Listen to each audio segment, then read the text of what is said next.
Welcome to Samba Samba. Enjoy the video. You'll start by connecting the extra monitor now.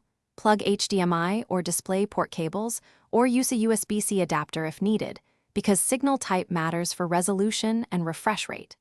Once connected, make sure each monitor is powered and awake so the system detects it.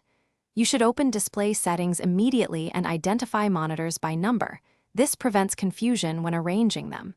If a monitor isn't found, reseat cables and try a different port, since loose connections are the most common cause.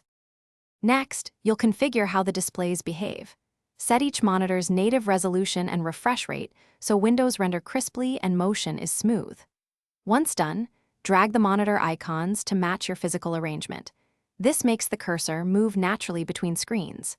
Make sure to pick your primary display for taskbar and notifications so focus remains consistent. Also adjust scaling to avoid tiny UI elements on high DPI panels. If colors look off, select a matching color profile to maintain accurate tone. To finish, save your display layout and test by dragging several windows across every screen, checking for alignment and performance. If you encounter flicker, black screens, or poor performance, update GPU drivers and monitor firmware because outdated drivers often cause instability. Once updated, reboot and retest.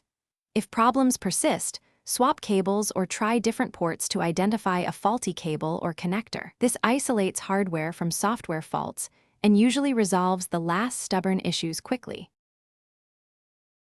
Thanks for watching. Consider subscribing if we helped you.